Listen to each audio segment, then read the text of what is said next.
start. So for the continuation of our lesson on area of plane figures, doon naman po tayo sa irregular figures. Last time po is nag-focus tayo doon sa rectangle and square. So alam naman po natin or natutunan na po natin na ang area is always measured by square units. So literal, pwede nating gamiting panukat si square as the unit measurement for area of regular figures. So dun sa mga sakto ang measurement. Now dun tayo sa irregular. I-apply lang natin ng konti si square units para makuha natin yung area ng irregular figure. So tingnan natin. Let us have this example. So for the first example, meron tayong figure na mukhang letter L na nakatagilid. So paano natin maia-apply yung lesson natin ng regular figures? So hanapan natin siya ng square at ng rectangle. Paano nga po? E de hati-hatiin natin or i-divide natin yung isang malaking figure sa figure na mas maiintindihan natin which are square and rectangle. So, kagaya po nito. Itong line na to is pwede nating idiretso.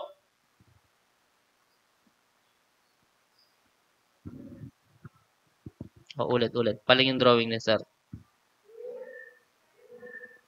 Tama natin. Gawin nating diretso. And, kunwari diretso. Hindi pa rin eh. Isa pa. Isa pa.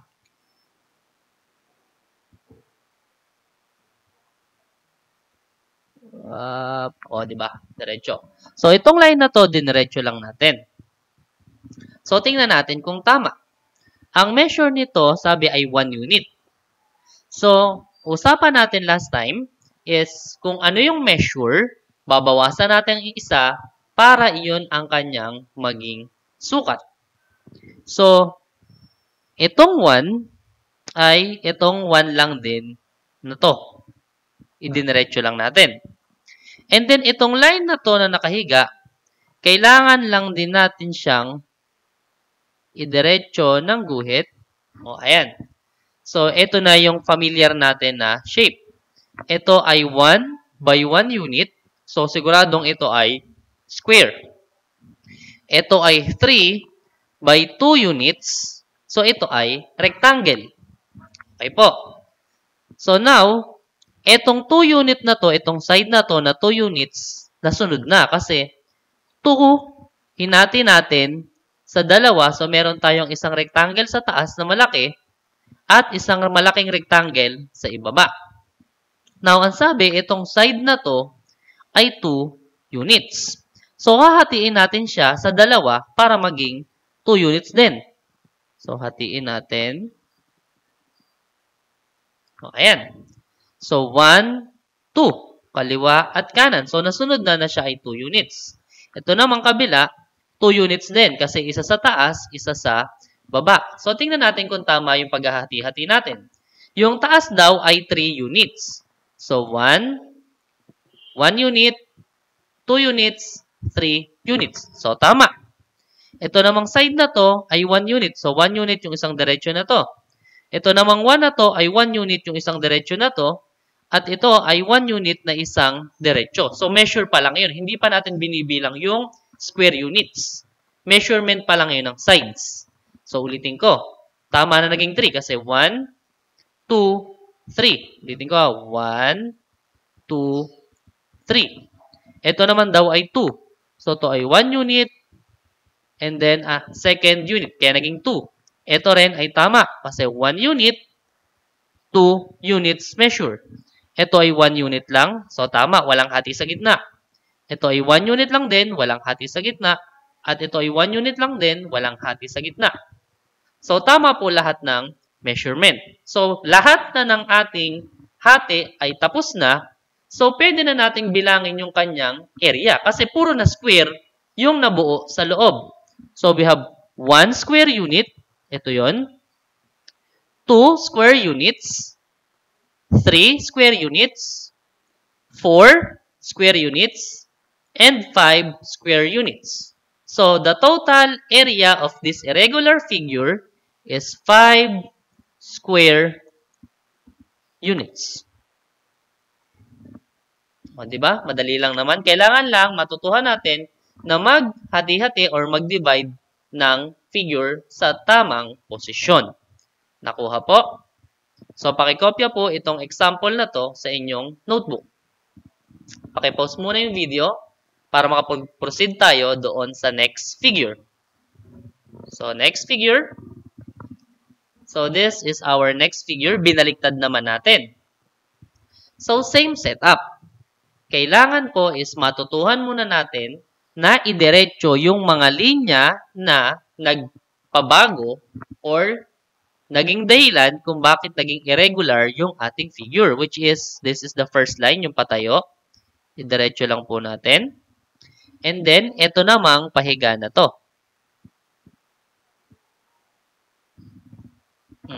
So, may hati na tayo. Now, meron na ba kayong nakitang square? Wala pa. Kasi itong figure na to sa baba, rectangle na naman to. Ito ay 5 units by 2 units. Ito naman po, na nasa itaas na to, ay 3 units by 2 units. So, hindi pa rin siya hindi pa rin siya square, rectangle pa rin siya. Ito naman ay 5 lang din kasi 7 yung taas. Kaya lang, hinati natin siya dito sa part na to, hanggang dito lang. Ito na tong taas na to, ito ay 2. So, 7 minus 2, itong taas na to ay magiging 5 units na lang kasi 5 plus 2 ay 7. So, itong side na to ay 5 by 3. Saan ko nakuha yung 3? Itong side na to ay 3 units kasi 3 units tong kabila. So, 5 by 3 to. And then, ito pong kabila naman, bakit to naging 5? Kasi yung taas, yung hinati natin, ito ay naging 3 at itong ibaba ay 2 kasi ayun yung 2, pantay sila. So, 3 plus 2 is 5. So, 5 plus 2 is 7, 3 plus 2 ay 5. So, yan yung ating magiging division ngayon. Now, kailangan na natin siyang hanapan ng ating squares. So, simulan natin dito sa maliit. Ito daw ay 2 by 3. So, itong ibaba ay 2. So, ilang hati gagawin natin kung kailangan siyang maging dalawang hati? Tama, isang linya lang kasi minus 1. So, 2 minus 1, isang linya lang. And then, itong side na to ay 3 units now. So, ilang linya kailangan natin? So, 3. So, kailangan natin ng 3 hati. Ng 2 hati. So, 1, 2. So, meron na tayong 1, 2, 3 units. So, tama na yung sukat na to kasi ito ay 3. So, meron na tayong 3 units. Ito naman ay 1, 2. So, tama na ito ay 2 units. So, okay na tayo sa part na to. Dito naman tayo sa ating rectangle. Ito daw ay 5 units. So, ilan ang kailangan nating hati? So, 5 minus 1 ay 4. So, kailangan natin ng 4 na hati. 1, 2, 3, 4. So, pagbili lang natin kung ilang units to, 1, 2, 3, 4, 5. So, tama na 5 na hati po yung ating nagawa kasi 5 units siya. So, okay na ba tong ilalim na to? Or bottom area? Or bottom part? Hindi pa po. Kasi, ang sabi dito, siya ay 2 units. So, ilang hati ang gagawin natin? So, isang linya lang para maging dalawang hati. So, lilinyahan ko siya ng isa. So, magkakaroon tayo ng 1 and then 2. So, tama na ito ay 2 units. So, ito ay 5. Ito ay 2. So, puro na to 1 by 1 square. Dito naman po tayo sa itaas. So, ito ay 3 and then 5. So, tama na to. 1, 2, 3, 4, and 5. And then, ito ay 6, ito ay 7. So, tama na itong taas ay 7 units kasi 1, 2, 3, 4, 5, 6, 7 units. Ito ay hindi pa square kasi 3 units daw to. So, ilang hati ang gagawin natin? So, 3 minus 2 is, or 3 minus 1 is 2. So, dalawang hati ang gagawin natin which is idudugtong lang natin dito sa una nating nagawa ng hati.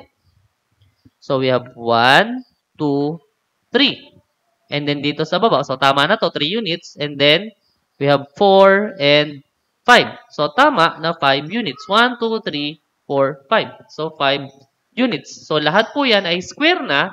Pwede na po tayong magbilang ng ating square units. So, bilangin natin. 1, 2, 3, 4, 5, 6, 7, 8, 9, 10, 11, 12, 13, 14, 15, 16, 17, 18, 19, 20, 21, 22, 23, 24, 25, 26, 27, 28, 29, 30, 31 square units. So, the final answer is 31 square units. So, ganun po yung paghahati doon sa ating figure at ganun din po yung pag-check para malaman kung tama yung inyong sagot. So, isa pa, last one, bago kayo gumawa ng sarili nyong activity na sinend ni ma'am sa inyong GC.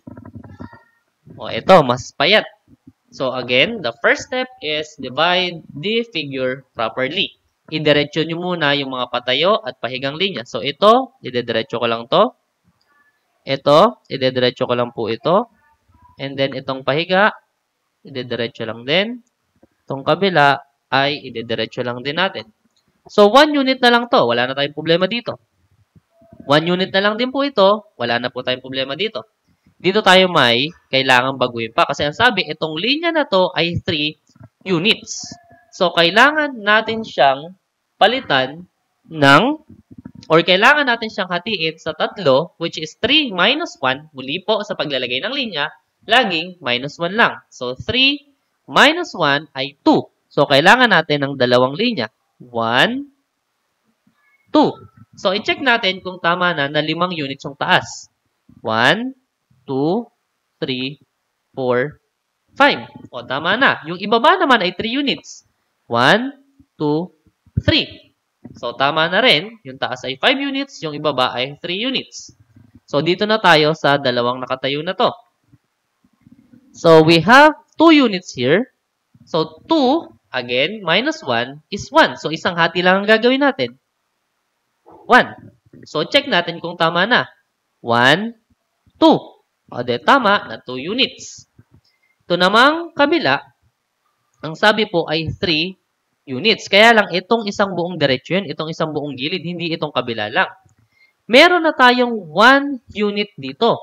So, itong kabila na to ay 2 units na lang. Kasi ito na yung hati nila, hinati na siya dito. So, 1 unit sa taas. So, 1 or 3 minus 1 is 2 units.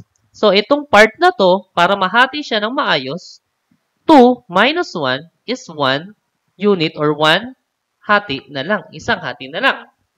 So, magigitong 1, 2. So, tama na po na siya ay 3. So, pag binilang natin, 1, 2, 3. So, tama na itong side na to ay 3 units.